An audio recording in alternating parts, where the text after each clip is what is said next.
quiero comenzar mi discurso con unas palabras que he seleccionado de otro discurso, el de Ana María Matute, que en su ingreso en la Real Academia Española citaba una obra que el pasado año celebraba el 150 aniversario de su publicación. Esa obra era Alicia en el País de las Maravillas. Es el momento en que Alicia atraviesa la cristalina barrera del espejo que de pronto se transforma en una clara bruma plateada que se disuelve invitando al contacto con las manitas de la niña. ¿Cuántas veces en nuestra vida cotidiana nos hemos asomado a un espejo? Nos asomamos cada día por la mañana para ver cómo estamos y nos devuelve un rostro, una figura.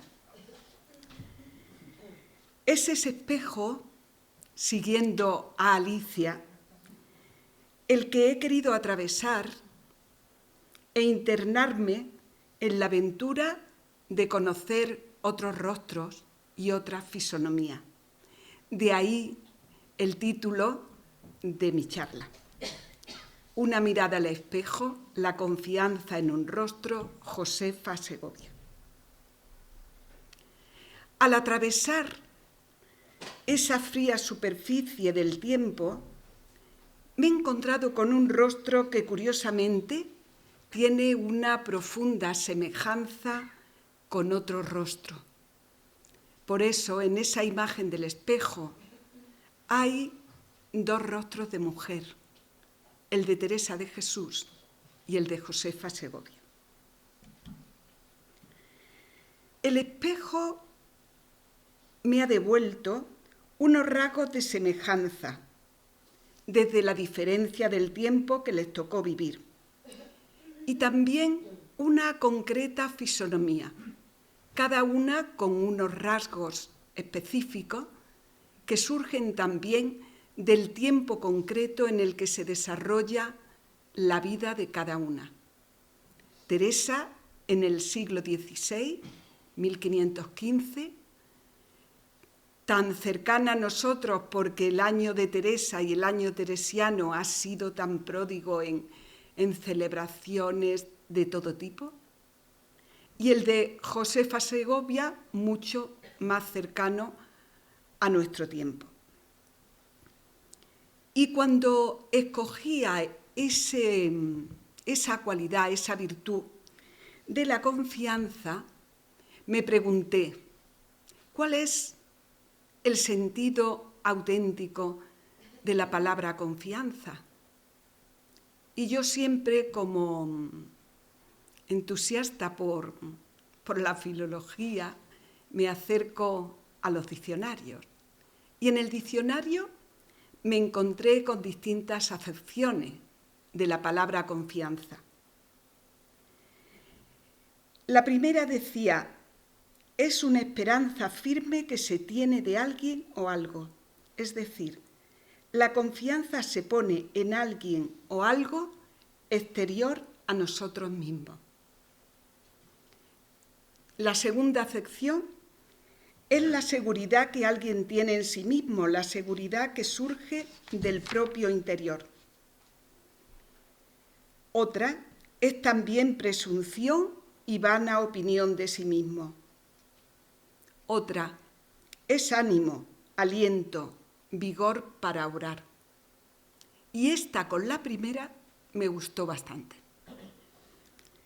Así podríamos definir la confianza como esperanza firme que se construye y que produce ánimo, vigor, aliento para obrar. Y así vi la confianza en Teresa de Jesús y la vi también en Josefa Segovia.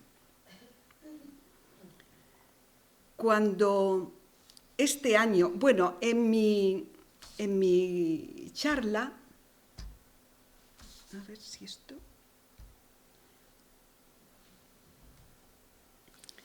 Voy a hacer una introducción, voy a presentar tres figuras que están enlazadas entre sí: Teresa de Jesús, Pedro Poveda, Josefa Segovia. Luego veremos la confianza en Teresa, cómo la vive Teresa. Pedro Poveda, propuesta de una identidad. ¿Cuál es la propuesta que hace Pedro Poveda de una concreta identidad? Y la inconmovible confianza de Josefa Segovia.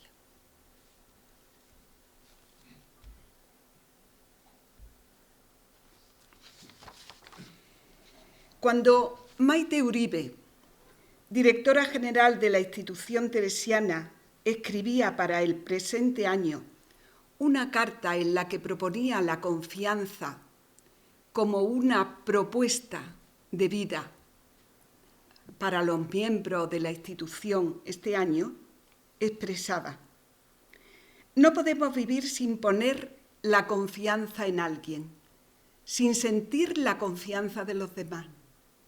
Hemos nacido y seguimos naciendo cada día como respuesta a una expresión fuerte de confianza, primero de nuestros padres, pero después, y a lo largo de toda nuestra vida, de las personas con las que vamos tejiendo relaciones y que nos invitan a crecer como personas, a superarnos, a desarrollar capacidades nuevas y a reconocer en el día a día nuestra propia identidad, nuestra vocación y nuestra misión. Y seguía ella: la confianza nos permite afrontar desafíos, arriesgar caminos, abrir puertas. Planteaba la confianza como una aventura espiritual partiendo de una cita de Jeremías que dice: bendito el hombre que ha puesto su confianza en el Señor. Y además expresaba también cómo la confianza no es una huida de la realidad, sino una invitación a mirar el hoy con una mirada de futuro. Aparece en el fragmento de la carta una palabra ligada íntimamente al nacimiento y desarrollo de la confianza, y esa palabra es amor. El amor como la actitud que construye y engendra confianza.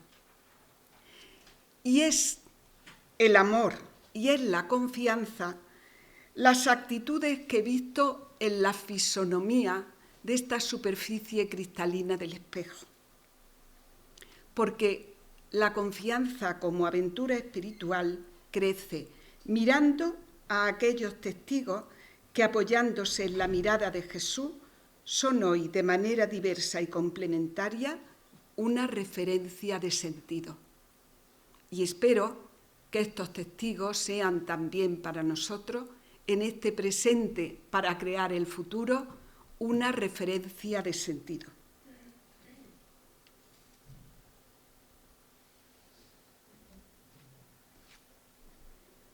Dos rostros. Teresa de Jesús, en primer lugar, y después Josefa Segovia. Dos mujeres y un mismo ánimo, vigor y osadía para llevar a término lo que entendían era el querer y la voluntad de Dios. Teresa, como todos conocemos, su gran reforma. Josefa Segovia, la creación y la colaboración con Pedro Poveda en el nacimiento, seguimiento de la institución teresiana.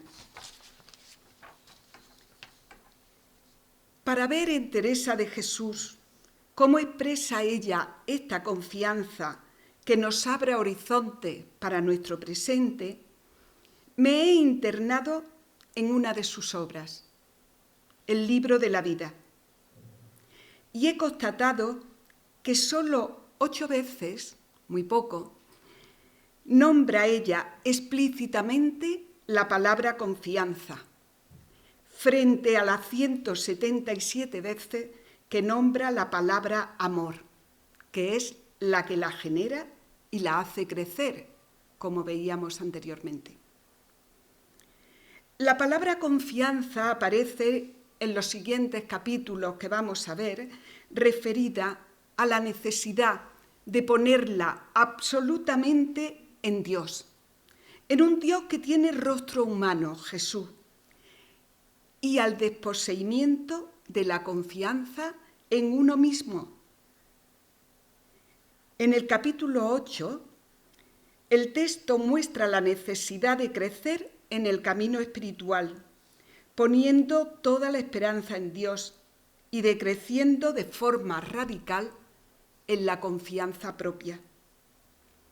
Este texto pertenece a una primera parte del libro de la vida, que son los capítulos del 1 al 10, donde Teresa relata distintos momentos de su infancia y juventud. Comienzos de su vida religiosa, enfermedad, convalecencia, años en los que se resistía a la gracia. Es el inicio de una historia de salvación con Dios como protagonista, que desembocará, como estoy segura que conocen todos, en la conversión de Teresa ante una imagen de un Cristo muy llagado.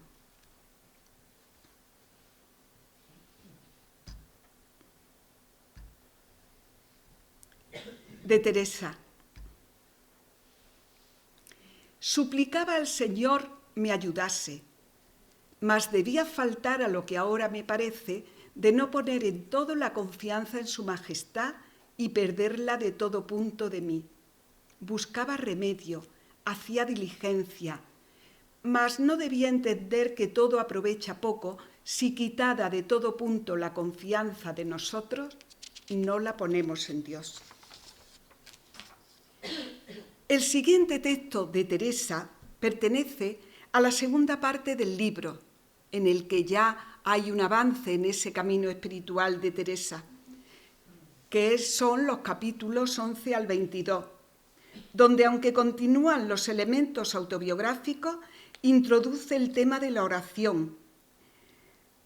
El tema, la oración, puerta por la que Dios se coló una y otra vez en la vida de Teresa. Se sirve del símil de las 4 maneras de regar el huerto para explicar los 4 grados de la oración, desde los primeros pasos en lo que es la oración vocal hasta la unión con Dios. Pero finaliza el capítulo sobre la humanidad de Cristo, clave, como es el capítulo 22, en la experiencia espiritual teresiana. Y aparece la figura del hortelano, que no puede sino alegrarse de trabajar en el huerto que el Señor le ha confiado. El Señor es el que confía ese huerto al hortelano. Este acto de confianza absoluta no busca sino el contexto de Dios y no el suyo, como expresa en el capítulo 11.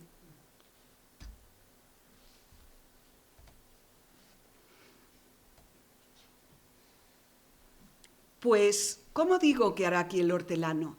Alegrarse y consolarse y tener por grandísima merced de trabajar en huerto de tan gran emperador.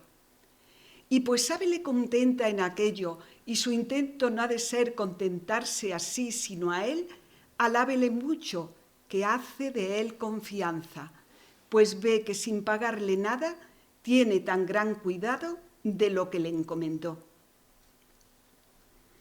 Y es la fuerza y el ánimo las que surgen de los deseos que genera la confianza, como expresa en el capítulo 13. Este texto es tan bonito que lo voy a leer entero, porque a mí me ha dado mucha confianza y mucha esperanza. Tener gran confianza, porque conviene mucho no apocar los deseos, sino creer de Dios que si nos esforzamos poco a poco, aunque no sea luego, podremos llegar a lo que muchos santos con su favor, que si ellos nunca se determinaran a desearlo y poco a poco a ponerlo por obra, no subieran a tan alto estado. Quiere su majestad y es amigo de ánimas animosas, como vayan con humildad y ninguna confianza de sí. Otra vez está poniendo aquí de manifiesto Teresa la necesidad de poner toda la confianza en Dios y de que decrezca la confianza en ella misma. Y dice al final del texto: espántame lo mucho que hace en este camino animarse a grandes cosas, aunque luego no tenga fuerzas el alma, da un vuelo y llega mucho. Y luego dice en esa imagen tan bonita: aunque como avecita que tiene pelo malo, cansa y queda.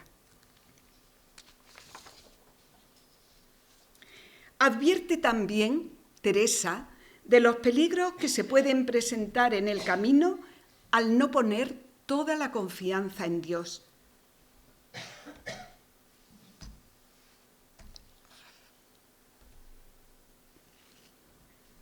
Mas pensar que nos podemos esforzar con el favor de Dios a tener un gran desprecio del mundo, un no estimar honra, un no estar atado a la hacienda, que tenemos unos corazones tan apretados que parece nos ha de faltar la tierra en queriéndonos descuidar un poco del cuerpo y dar al espíritu. Luego parece ayuda al recogimiento tener muy bien lo que es menester, porque los cuidados inquietan a la oración. De esto me pesa a mí que tengamos tan poca confianza de Dios y tanto amor propio que nos inquiete ese cuidado. De nuevo, Teresa está insistiendo en poner toda la confianza en ese Dios al que ama y al que quiere, y en la necesidad de dejar la confianza en uno mismo.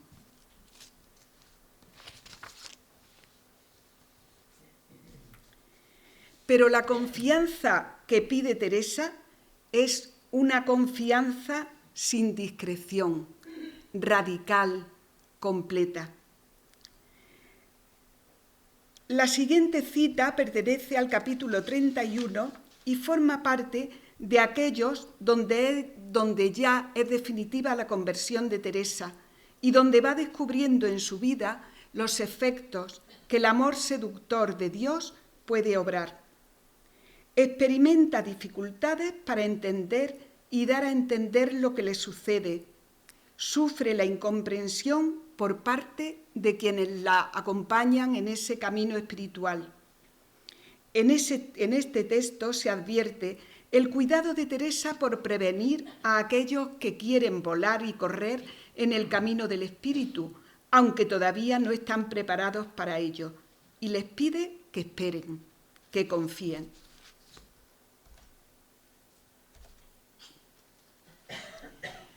Bien entiende el alma que no puede de sí nada, sino de mucha confianza de Dios sin discreción, porque no mira que aún tiene pelo malo. Puede salir del nido y sácala Dios, mas aún no están para volar, porque las virtudes aún no están fuertes, ni tiene experiencia para conocer los peligros, ni sabe el daño que hace en confiar de sí. Y ya, para acabar esta visión de Teresa sobre la confianza, en los capítulos 37 al 40 se nos muestra una Teresa libre, atravesada por el amor y llevada por el amor a una vida que se entrega en obras. En el texto del capítulo 37, Teresa nos muestra cómo en ella ha crecido el amor y la confianza, cómo su diálogo con él era continuo y cómo su encarnación como hombre es la fuente de su confianza.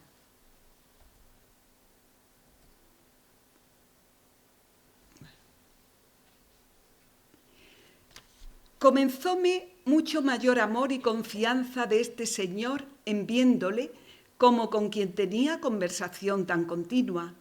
Veía que aunque era Dios, que era hombre, que no se espanta de la flaqueza de los hombres, que entiende nuestra miserable compostura, sujeta a muchas caídas por el primer pecado que él había venido a reparar. Puedo tratar como con amigo, aunque es Señor. Esa es la clave de la confianza para Teresa, el trato continuo, constante, con este Señor que, aunque Señor, se relaciona como amigo con él. También unos siglos después, un sacerdote andaluz que tenemos todos y todas en la memoria cercana, pedagogo andaluz, pedagogo, humanista, innovador, como cita la publicidad de la película en el cartel, dice, que recoge su legado, Pedro Poveda, decía: la encarnación bien entendida, la persona de Cristo, su naturaleza y su vida, dan, para quien lo entiende, la norma segura para llegar a ser santo con la santidad más verdadera, siendo al mismo tiempo humano con el humanismo verdad. Siendo así, seremos generosas y nuestra obra será simpática. Modelo, Santa Teresa de Jesús. Y don Pedro Poveda conocía muy bien a la santa. Y él la propuesta de humanidad, la persona toda humana y llena de Dios, la que propone a los miembros que iban a colaborar con él en la gran empresa que él presentaba, que era la institución teresiana. Este texto lo dirige a las mujeres que colaboraban con él en los inicios de lo que después fue la institución teresiana, una institución obra de la Iglesia, hoy Asociación Internacional Privada de Fieles Laicos que buscan la promoción humana y la transformación social mediante la educación y la cultura. San Pedro Poveda señala a Teresa en los inicios de su obra como el modelo a seguir para aquellas que colaboraban con él. Y dice: pretender destruir lo humano jamás, es una quimera. Intentar la perfección de lo humano por medios diferentes, vano empeño. Prescindir de Dios para perfeccionar su obra, necia ilusión. Y para él le parecía fácil esto porque dice: ¿no te parece sencillísimo el procedimiento, racional el proceso e infalible el resultado de este sistema? Me explico. Y un deseo suyo, el deseo de que lo entendieran en su propuesta de identidad aquellas jóvenes que colaboraban con él en esos primeros años de la institución teresiana. Y dice: quiera Dios que me entiendan las teresianas.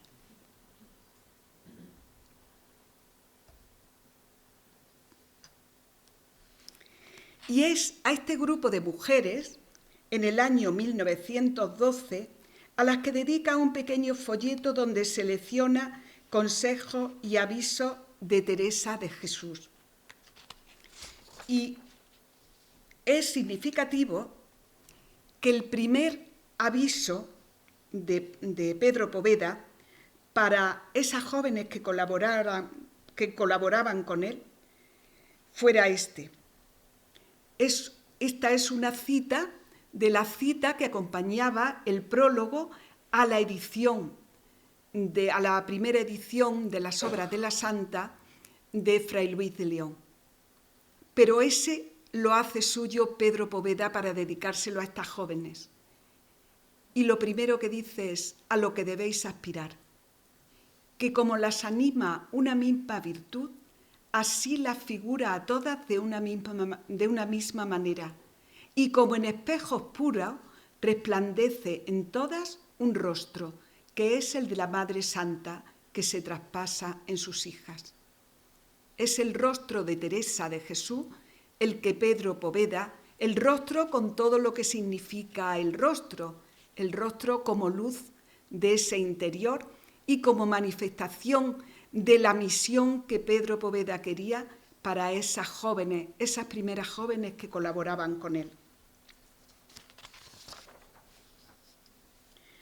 No es pues extraño que, siendo Josefa Segovia una de sus primeras colaboradoras en la obra de las academias y más tarde directora general de la institución teresiana, reflejara en su rostro las virtudes que había contemplado en la Santa de Ávila.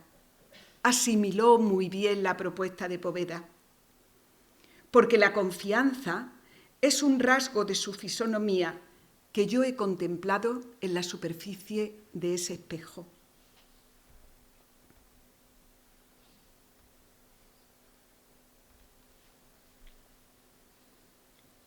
Josefa Segovia en su tiempo. Pero antes, situemos a Josefa Segovia en su contexto, para entenderla. La historia nos presenta a una mujer enraizada en el contexto y cultura de su época, la España de la primera mitad del siglo XX. Pero una mujer que en ese momento se sitúa en la vanguardia de su época y en la intensidad de un tiempo que se abre a la modernidad y responde a las inquietudes y voces de mujer que desde finales del siglo XVIII y todo el siglo XIX denunciaban la situación de exclusión cultural y civil en la que las mujeres vivían. Desde aquel lejano 1848, en que un grupo de mujeres norteamericanas lanzaron el manifiesto de Seneca Falls, en el que proclamaron la ilegalidad de todas las leyes que impedían a la mujer una presencia en la sociedad, o de aquellas que marcaban una posición inferior respecto del hombre, ha pasado mucho tiempo y las mujeres, gracias a estas primeras pioneras en la búsqueda y en la consecución de los derechos civiles, hoy muchas mujeres podemos acceder a puestos y tareas que ni en sueños se percibían en aquellos primeros momentos del tiempo en el que nace Josefa Segovia. ¿Y por qué aludo a este hecho? Porque Josefa Segovia es una mujer que nace en Jaén en 1891. Y la sociedad que le toca vivir es una sociedad que despierta a la voz de las que ruegan e insisten en el derecho a la educación. Cuando Josefa Segovia cuenta solo un año de edad, en 1892, se está celebrando un congreso pedagógico internacional en España, donde las preguntas fundamentales que se hacen son sobre la mujer, son cuestiones que se hace el Congreso. La mujer tiene los mismos derechos que el hombre para desenvolver y cultivar en bien propio de la especie todas sus facultades, tanto físicas como intelectuales. ¿Debe darse a la mujer una educación igual en dirección e intensidad a la del hombre? ¿Debe darse a la mujer la cultura necesaria para el desempeño de todas las profesiones? ¿La mujer debe recibir enseñanza en todos los grados? ¿Se reconoce el derecho femenino a ejercer la medicina y farmacia para la mujer y los niños? ¿Debe haber coeducación?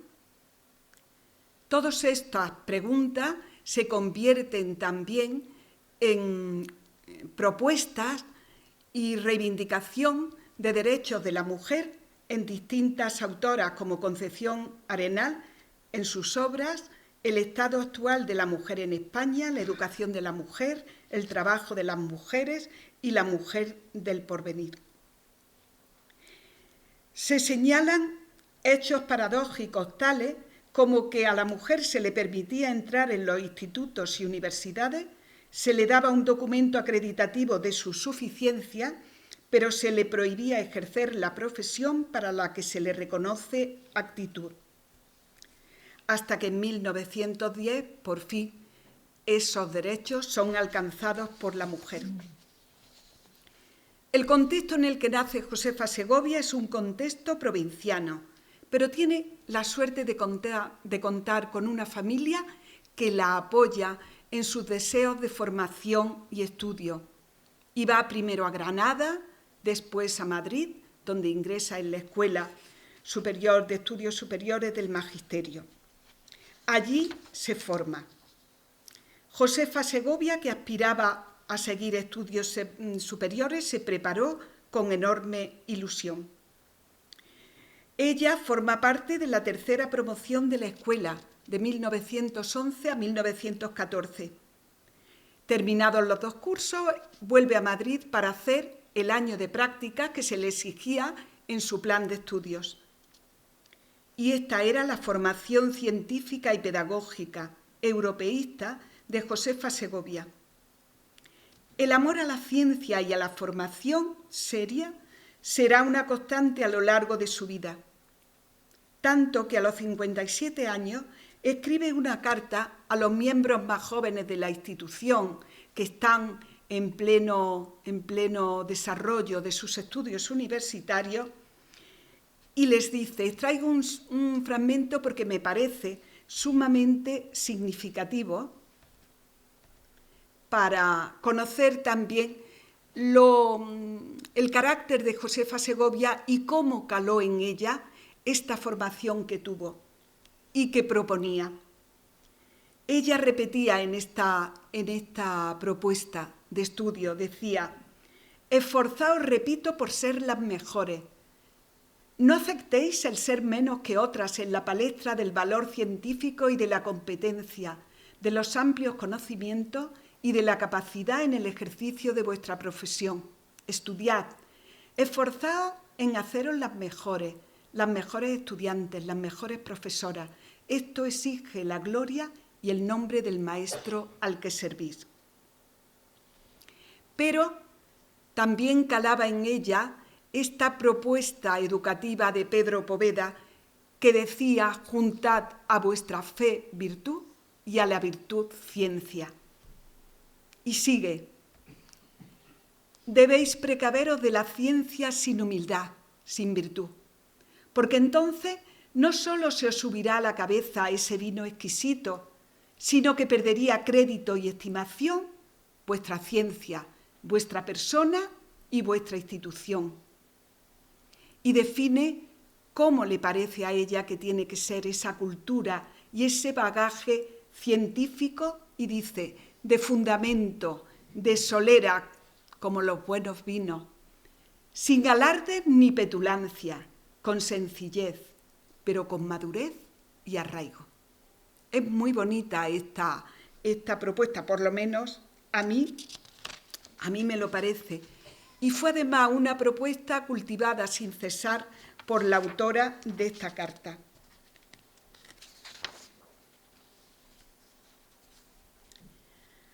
En esta cuestión es importante también ver que hasta ahora hemos trazado el perfil de una mujer joven que se introduce en el ámbito de la cultura superior en el mundo educativo. Una mujer que se encuentra con un soñador, con Pedro Poveda, un chiflado por las cuestiones de la educación, como el mismo Pedro se define en sus escritos pedagógicos, y que la convence para que dirija una de sus obras, una academia que quiere iniciar en la ciudad de Jaén, donde acaba de llegar Poveda desde las lejanas montañas de Covadonga. Poveda, el sacerdote Poveda, está en plena creación en este momento y difusión de las academias teresianas, y son objeto también de noticia por parte de la prensa de la época. La mujer española empieza a darse cuenta exacta de su significación en el mundo contemporáneo, y para ello Pedro Poveda necesita una intelectual católica de hoy, en el ayer de Josefa Segovia, y para ello pide colaboración a Josefa Segovia, y ella acepta dirigir la Academia de Jaén.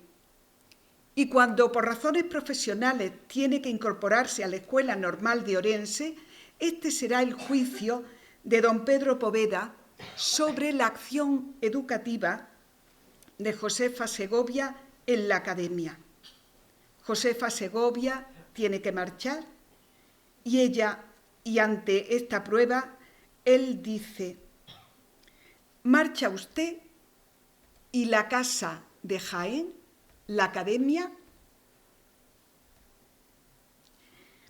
queda sin reglamento, sin medios disciplinares, sin régimen y hasta sin horario.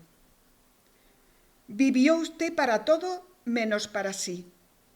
Y si por no mortificarla recibí y acepté triunfo, Dios sabe, y yo no lo ignoro, que el secreto del éxito no estaba en el celo del Padre, sino en la perseverante abnegación de usted.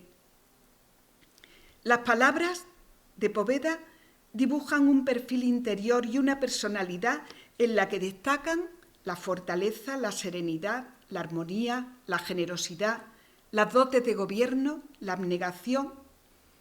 Si esto lo decía el padre en 1915, la carta es de 1915, en 1922, cuando Josefa Segovia es ya miembro de la institución teresiana, Pedro Poveda advierte un camino recorrido, un camino que ha originado entre ambos una fuerte relación de amistad y confianza. Y lo advertimos porque en la fórmula de tratamiento que utiliza en esta primera carta del 15 es el usted, mientras que en el 22 utiliza el tú. Ya hay todo este camino recorrido, les ha hecho mantener una cercanía. Y le dice: prodigas el bien en silencio. Tu dulzura es siempre benéfica, tu bondad está libre de artificio. Tienes entrañas de misericordia y la caridad bajo todos sus aspectos y fases informa tu vida. La gracia te hizo una criatura nueva, porque aún lo natural te perfeccionó y elevó en tal grado que no pareces la misma. En la vida de Josefa Segovia podemos percibir dos etapas fundamentales: su etapa de formación y su etapa de desarrollo profesional, que coincide con su implicación en la obra de Poveda. En ambas destacan su fuerte convicción creyente que madura y crece a pesar del ambiente juvenil y laicista que ella vivió en esos primeros años de formación en Madrid, en la Escuela de Estudios Superiores del Magisterio. Josefa Segovia, decía el hoy arzobispo de Madrid, Carlos Osoro, aprendió junto a Pedro Poveda a no inhibirse ante las dificultades, las diferencias, las distancias o las diferencias culturales.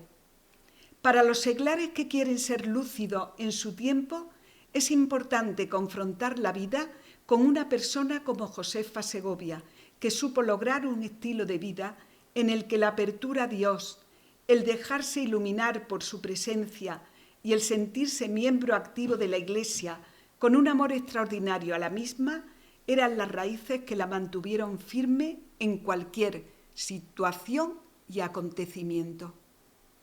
Estamos dejando aquí entrever ese significado fuerte de la confianza que produce un ánimo, una firmeza,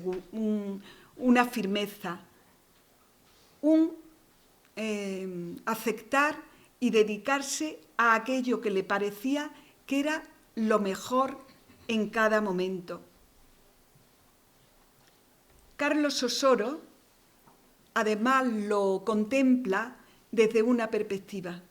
Todo ello, lo anterior, realizado desde un trabajo serio que pasaba por cumplir fielmente los deberes profesionales y familiares, con una capacitación permanente para no ser desplazados e ineficaces y así poder ser testigos significativos de ese amor de Dios al hombre que se nos manifiesta en el misterio de la Encarnación.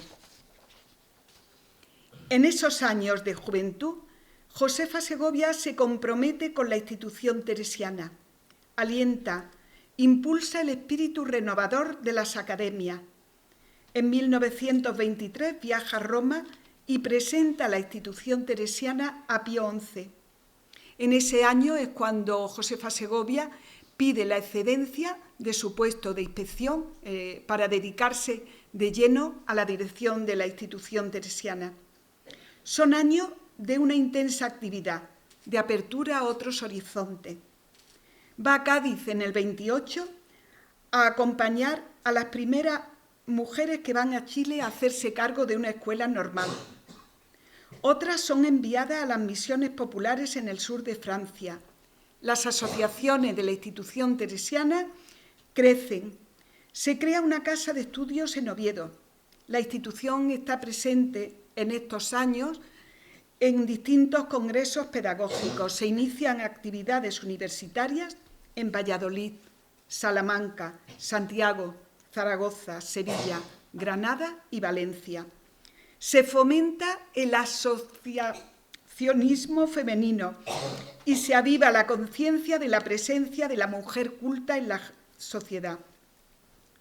Son años de intenso trabajo, de servicio a la sociedad y a la Iglesia en una España convulsa, dividida, que preludia la intensa tragedia que será para los españoles la guerra civil y que en su laberinto de violencia, como hemos podido volver otra vez a contemplar en la película, acaba con la vida de Pedro Poveda. Ahora, nos podríamos preguntar, ¿cómo se forja la confianza de esta Pepita Segovia joven, de Josefa Segovia a lo largo de su vida?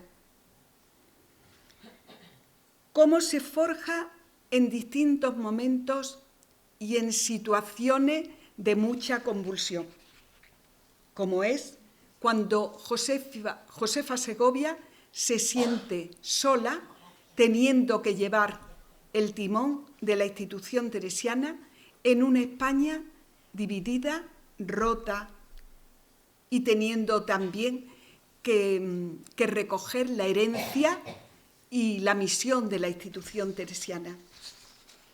Y ahí entra de lleno uno de los rasgos de su fisonomía, el de la confianza, el de la inquebrantable confianza a pesar de las dificultades. Quizá lo podamos adivinar en la carta que escribe a los miembros de la institución en 1936, un 23 de noviembre, cuando ya ha conocido la muerte de Pedro Poveda. ¿Qué sintió? Me lo he preguntado yo también. ¿Qué sintió ella?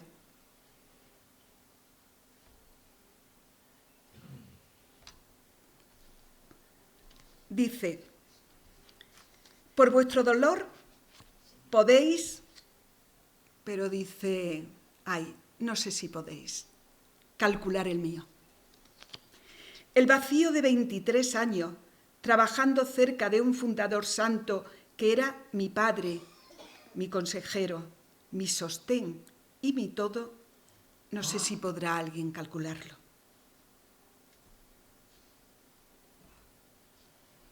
Yo no sabía ni pensar, ni hablar, ni aconsejar, ni disponer lejos de él. Y ahora son sus sentimientos, sin despedida, sin recomendación, sin nada humano, se va, dejándome en las manos esta hacienda. Tengo sobre mí toda la fuerza de la responsabilidad en estos momentos, el vacío, el dolor, pero lo tengo todo. También Josefa Segovia, como Teresa, se apoya en Jesús, a Jesús misericordioso, a la Santísima Virgen de los Dolores y sobre todo, lo dice y está convencida, os tengo a vosotras. Y formula su deseo con la confianza más absoluta. Entre todas, yo como el instrumento más inútil, continuaremos la obra. Son palabras que reflejan la encarnación que hizo en su vida de aquella primera formulación de Poveda para su obra La institución teresiana, cuando decía, la obra es Jesucristo. En él se apoya. La obra es Dios. ¿Cuántas veces lo dice? Y esta es su confianza. Y este es el gran momento en el que Josefa Segovia demuestra que esa confianza la ha ido forjando a lo largo de su vida, con la mirada puesta en este Jesús misericordioso. Pero si esta es la visión de Josefa Segovia en este momento tan desgarrador y tan importante de su vida, cuando se encuentra sin ese consejero, sin ese apoyo tan fuerte para llevar adelante la institución teresiana, quiero también ir a otro momento y retrocedo en un flashback al año 1928, cuando ya Josefa Segovia ha conocido lo que es la institución teresiana y cuando lleva unos cuantos años siendo la compañera de Pedro Poveda en la dirección y en el gobierno de la institución teresiana en 1928. Y dice ella: el poner la confianza en lo débil, en lo pequeño, así se siente ella, en lo falto de realidad, es seguir los caminos de Dios, que siempre eligió lo pequeño para confundir a lo grande, lo que no es para dar cimiento a lo que es. A la fe acendrada de Pedro Poveda debía seguir una esperanza sin límites y una confianza completa en su providencia. La confianza que vivió desde muy joven es la que le llevó, en el momento de la muerte de Pedro Poveda, a seguir confiando, a seguir esperando. Y cuenta ella lo que recordaba cuando empezó en los inicios con Pedro Poveda en la institución teresiana, y dice: recuerdo mi aturdimiento y agobio cuando empecé a darme cuenta de la trascendencia y amplitud de la obra, y recuerdo también que junto a mi nada y miseria vi tan cerca a Dios, lo vi tan interesado en la empresa que entonces, olvidándome de mí, comencé a ejercitarme en la confianza. Hasta que así, uno y otro día, le costó ejercitarse en esa confianza. Uno y otro día, uno y otro año, creo que fueron 3, dice ella desde ese recuerdo. Me compenetré tanto con ella que ahora, venga lo que viniere, sobrevenga lo que sobreviniere, yo tengo mi esperanza segura, tengo mi confianza firme. Y yo creo que así nos lo expresa en esa carta que veíamos anteriormente del 23 de noviembre de 1936. Y también es una mujer que, como Teresa, invita a otras mujeres en octubre del 28 a tener amplitud de deseo, pues como dice Santa Teresa, todo ayuda a que también sean levantadas las obras. Josefa Segovia, como escribía Teresa, también escribe contra la acción desmedida que produce gran confianza de sí, seguridad de que todo se puede y que poco a poco hace ir prescindiendo de Dios. También recoge ese concepto de la confianza que aparecía en esos primeros textos de Teresa de Jesús, diciendo que había que ir creciendo en la confianza en Dios y decreciendo en la confianza en uno mismo. La confianza es en Teresa, es en Josefa Segovia, una actitud de la que se siente llena. Y así en unos textos ya en la madurez de su vida, escritos en Campello, Alicante, en 1946, expresa lo que siente de confianza. Dice, como corresponde a la fe, así también me encuentro llena de confianza. Y cita en este momento, en 1946, una oración que la había acompañado desde que era joven, que es la oración de la confianza del padre La Colombier. Y me permito traerla hasta aquí porque para mí siempre la había oído nombrar, pero nunca la había leído. Y entonces la he buscado y realmente voy a leer un fragmento, pero es una oración preciosa que le recomiendo porque realmente es un medio y un recurso para crecer en la confianza en estos tiempos tan frágiles y tan débiles.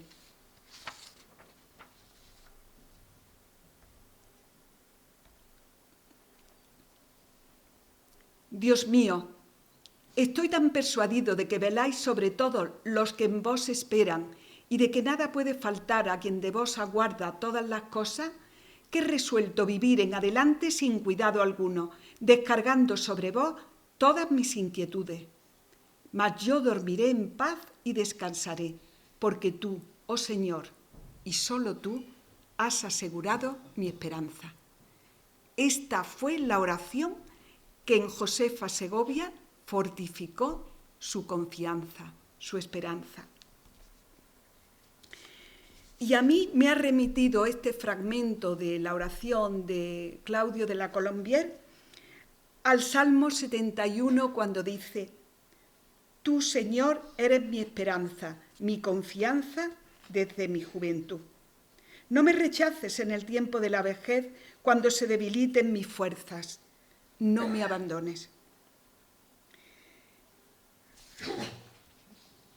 Y aquí quiero enlazar con un texto de Teresa sobre el amor. Al principio de mi intervención decía que el amor salpicaba como un agua, como una cascada de agua sobre un río toda la vida de Teresa. Y el amor es el que engendra esa confianza en Teresa y en Josefa Segovia. Y dice Teresa: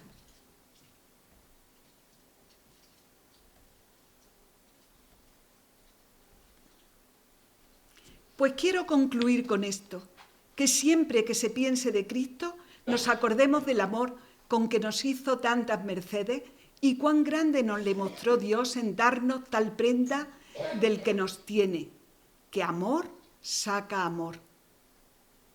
Amor saca amor. Y en Josefa Segovia ese amor produce luz, la luz de una fe clara y potente a la que considera un regalo, un gran don que el Señor le hizo. El Señor me la dio siempre en grado extraordinario. Y es esta la misma confianza que expresan las palabras de Teresa.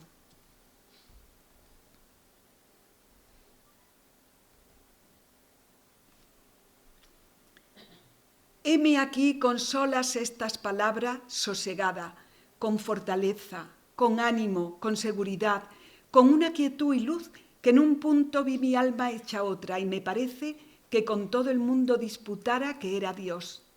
¡Qué buen Dios! ¡Qué buen Señor y qué poderoso! No solo da el consejo, sino el remedio. Sus palabras son obras. ¡Oh, válgame Dios! Y cómo fortalece la fe y se aumenta el amor. Dos rostros con una huella profunda del amor de Dios. Y así lo reconocen, y este amor es el que engendra la confianza. Una confianza que acompañó a Josefa Segovia a lo largo de toda su vida. Una confianza impulsada y promovida desde el reconocimiento de su debilidad. En el año 46, Josefa Segovia se cita el momento en el que dice que su confianza crece. Y no es de extrañar, es desde el año 1941, casi recién terminada la Guerra Civil, con una institución rota, con los miembros dispersos por toda España, con muchas quiebras y mucha fragilidad. Y dice ella: tal vez el año en que el Papa habló de la divina providencia y en el que nosotras consagramos la obra a esa providencia amorosísima, volví yo de nuevo a crecer en la confianza. Ahora precisamente la siento como nunca, y la siento más porque también me siento mucho más instrumento en las manos del Señor. No es de extrañar, ya que a la muerte del padre ella tiene que reconstruir el tejido disperso de la institución. ¿Con qué se encontrará, piensa, cuando pueda contactar con todas? ¿Cómo hará el trabajo de reunir junto a sí a los miembros tanto tiempo separados y sin comunicación? Cuando acabada la guerra, en el camino de regreso de Salamanca a Madrid, por razón de las carreteras que no están todavía normalizadas, se encuentra cerca del cementerio de San Lorenzo, donde se había enterrado a Pedro Poveda, antes de emprender nada, de tomar decisiones, de encontrarse con las personas, ese lugar es el lugar donde tiene el espacio una renovación de la confianza. Es la confianza absoluta en el poder de Dios y en la conciencia de que Él asegurará su fragilidad. Por eso puede exclamar de nuevo: continuaremos la obra.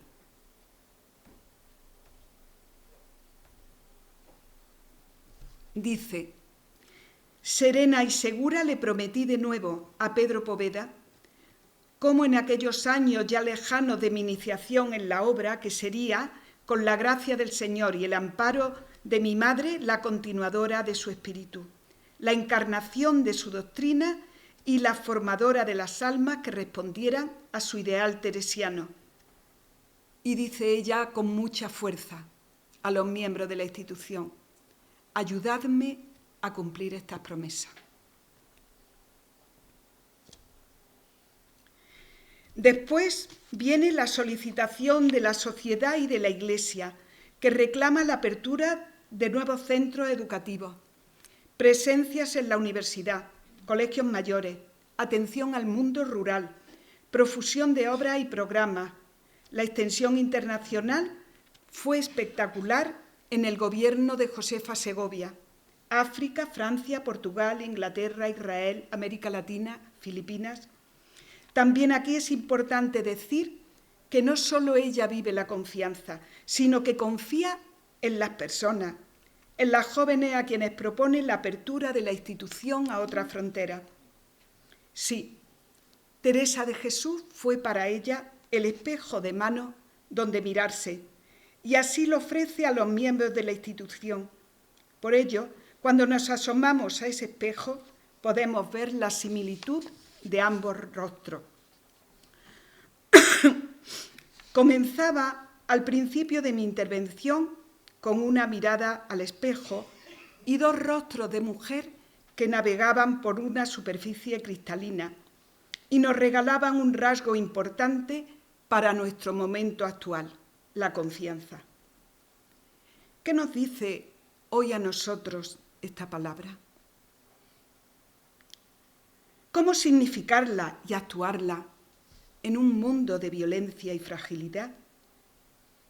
Quizá sea el momento de asomarnos también nosotros a ese espejo y ver qué rostro o rostros nos ofrece. Muchas gracias.